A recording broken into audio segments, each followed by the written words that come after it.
Chronicles of Enigma presents The Zodiac Killer. Hey everyone, welcome back to Chronicles of Enigma, the channel where we delve into the most perplexing mysteries and unsolved cases throughout history. Today, we are delving into the chilling case of the Zodiac Killer. This enigmatic serial killer terrorized California in the late 1960s. The Zodiac Killer left a trail of cryptic clues and unsolved murders. Join us today as we explore the facts, decipher the codes, and attempt to uncover the identity of this elusive killer. The Zodiac Killer is believed to have claimed the lives of at least 5 people, although he boasted of a staggering total of 37 victims. His first confirmed attack occurred on December 20th, 1968, when 2 teenagers were shot and killed in Berryessa, California. David Faraday, 17, and Betty Lou Jensen, 16, had been on a date that evening and were parked in a secluded spot known as Lover's Lane on Lake Herman Road.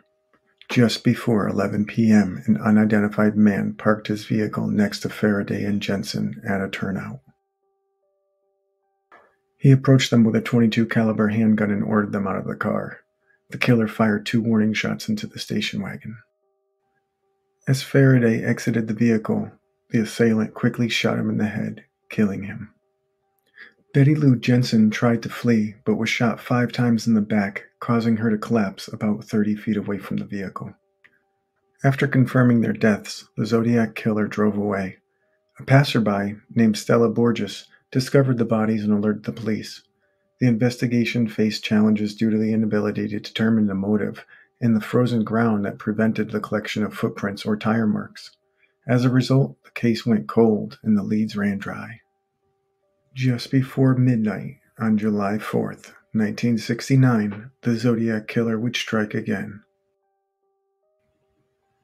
Darlene Farron and Michael Magoo arrived at Blue Rock Springs Golf Course and found a parking spot. It's important to note that this location is approximately 4 miles from the previous murder.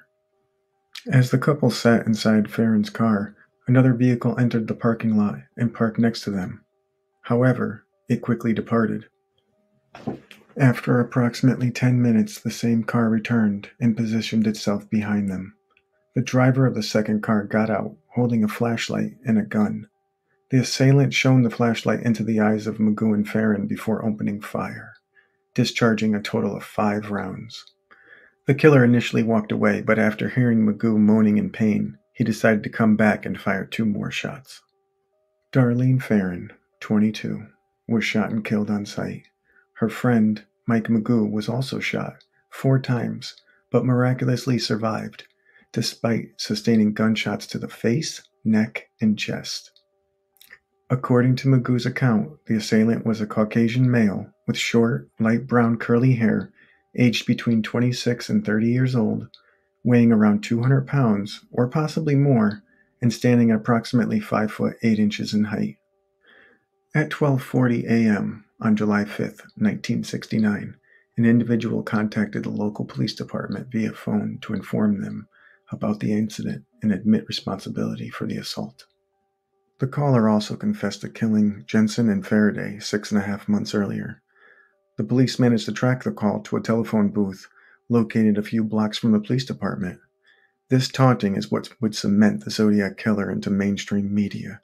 This act of severe brutality solidified the killer's notoriety and sent shockwaves through the community.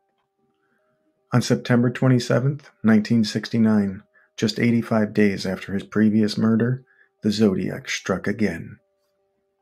The victims this time were Brian Hartnell, who was 20, and Cecilia Shepard, who was 22. The 2 were located at Lake Berryessa in Napa County. They were enjoying a picnic when a man who was donning a black hood resembling an executioner's mask with clip-on sunglasses and a bib-like apparatus on their chest featuring the Zodiac logo appeared and gave them a long drawn-out story about being an escaped convict needing money and a ride to flee to Mexico. He had Cecilia Shepard tie up Brian Hartnell, and then he tied up Cecilia himself. Once the two were tied and helpless, the Zodiac Killer mercilessly stabbed them repeatedly. Afterwards, the murderer trekked 500 yards up to the victim's Carmenguia, where he wrote the dates of the previous murders along with his signature Zodiac logo. Hartnell survived, but Shepard died as a result of her injuries a couple days later on September 29th. After a span of 2 weeks, specifically on October 11th, 1969, a Caucasian male passenger boarded a cab driven by Paul Stein at the intersection of Mason and Geary Streets in San Francisco. The man asked Stein to deliver him to the intersection of Washington and Maple Streets in Presidio Heights, but for unknown reasons, Stein drove past Maple Street and stopped at Cherry Street, 1 block beyond. It was at this point the passenger used a 9mm handgun to shoot Stein in the head. Following the violent act, the assailant seized the driver's wallet and car keys, as well as tore off a portion of his shirt, which was stained with blood. At approximately 9:55 p.m., 3 teenagers situated across the street witnessed the incident and promptly contacted the police while the crime was unfolding. They observed the perpetrator wiping down the cab before departing in the direction of Presidio, located 1 block to the north. Meanwhile, patrol officers Don Folk and Eric Zelms, who were responding to the call, encountered a Caucasian man walking along the east sidewalk of Jackson Street. If their memory serves them correctly, this man did match the description of the Zodiac Killer. Curiously, the officers were alerted to be on the lookout for a black suspect. Despite a subsequent search, no suspects were ever apprehended. This marked the final, officially confirmed murder attributed to the Zodiac Killer. Initially, the Stein murder was believed to be a robbery gone wrong. However, on October 13th, the San Francisco Chronicle received a letter from the Zodiac Killer himself, claiming responsibility and including a torn fragment of Stein's shirt. One of the most perplexing aspects of the Zodiac Killer case is the series of cryptic letters he sent to newspapers and police departments. The exact number of letters attributed to the killer are uncertain, as some may have been hoaxes or unrelated to the actual killer. However, it is estimated the Zodiac Killer sent at least 20 letters. The Zodiac Killer taunted law enforcement and the public in his letters, declaring that he would continue killing until he achieved the fame he sought. Despite the extensive investigation, the identity of the Zodiac Killer remains officially unknown. Several suspects have been named over the years, but none have been conclusively linked to the crimes. In 2018, a breakthrough came through when DNA evidence was obtained from an envelope that the Zodiac Killer had licked and sealed. Unfortunately, the DNA profile was not complete and did not match any known suspects. However, the authorities are using that information to rule out any existing suspects. Let's not forget the survivors of the Zodiac Killer's attacks, Brian Hartnell and Mike Magoo. Despite the trauma they endured, their testimonies provided valuable information to investigators. However, due to the discrepancies in witness accounts, the killer's true appearance has remained uncertain. According to witnesses, the Zodiac Killer was believed to be a white male, approximately 25 to 45 years old at the time of his attacks. He stood between 5'8" and 6 feet tall, with a stocky or heavy build. Descriptions of his hair varied, but witnesses reported short, light-colored hair or possibly a crew cut. He was often seen wearing dark clothing and a dark hooded sweatshirt or black executioner-style hood. The Zodiac Killer case left an indelible mark on law enforcement practices and public perception of serial killers. Let's explore some of the ways in which this case changed the landscape. First, the Zodiac Killer's communication with the public through letters and cryptograms heightened public interest in the case and instilled a sense of fear among the residents of the San Francisco Bay Area. Second, the case played a pivotal role in advancing the use of forensic technology in science and criminal investigations. Handwriting analysis, ballistic testing, and other techniques were employed to try to identify the killer and link him to the crimes.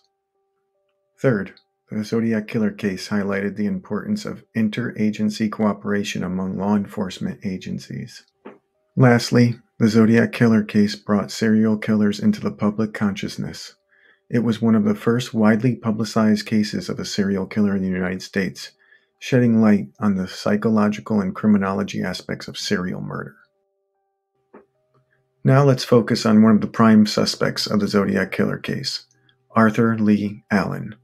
Allen drew suspicion from law enforcement for several reasons. First, handwriting analysis revealed similarities between Allen's handwriting and the killers sent by the Zodiac Killer. Second, Allen had prior convictions, including a child molestation charge, which made him a possible suspect in a case involving such extreme violence.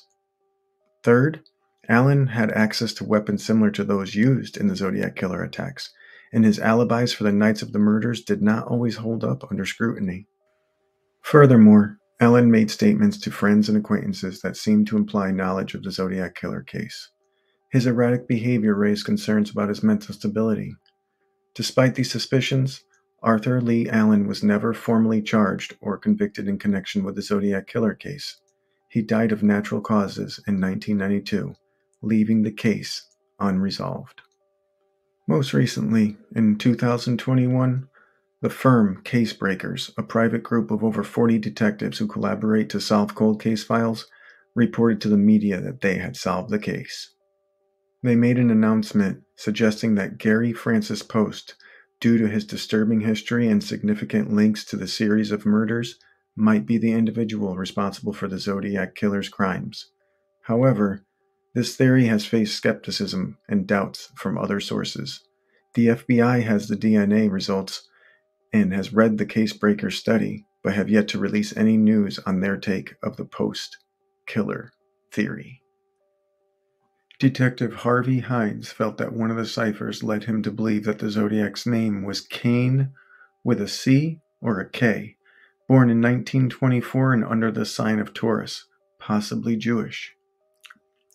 Lawrence Klein, also known as Lawrence Kane, fit that description, both physically and the psychological profile the FBI had established, and had previous crimes and mental problems.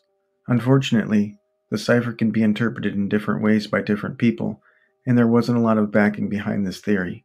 Kane was never interrogated in regards to the case. Another popular possibility is a man named Ross Sullivan. I've looked over the information provided on the internet and the newspaper articles concerning why they thought he could have been a suspect, but there was really nothing congruent that made me feel that he was the actual murderer. Richard Marshall is another man that some people suspect may have been the murderer because he said some things over his ham radio, but other than that, there was no real evidence to really link him to the case. Here we have a picture of Earl Van Best Jr., who was also a suspect, but again, there was very little to tie him to the case, and in my personal opinion, I don't think he had anything to do with it. Next up, there's a man, Jack Terrence, who was identified to be the murderer by his stepson, who really didn't like him to begin with, so I don't know how credible that would be. But after looking into it, the FBI has not chosen to do any further investigation into this man. Lastly, we'll discuss Donald Lee Buhak. He was a convict. He killed a deputy, spent some time in jail. He was released just 3 days before the very first murders. A lot of people say he looked similar to the sketch, and there were some similarities between his name and some mentioning in the ciphers, but nothing congruent. The Zodiac Killer remains one of the most infamous and mysterious serial killers in history. His cryptic letters, unsolved ciphers, and elusive identity continue to captivate people around the world. There are several reasons why the Zodiac Killer case may never be solved. For one, lack of identifiable suspects. Another reason is the code and cipher complexity. Another is deterioration of physical evidence. Another is lack of witnesses or surviving victims. With so much time passing since the murders, there's very limited resources and priority. The Zodiac Killer is a case that's unsolved for several decades now. We don't have the capacity to dedicate the time and the resources to solving this. And the chances that the murderer is actually dead by now are great. Honestly, I don't see there ever being a resolution to this case. Too much time has passed, there's just not enough evidence, and all the people that would know are probably dead or dying. Thank you guys for joining me. Please like, subscribe, share, comment, all that. Appreciate it. Love you guys.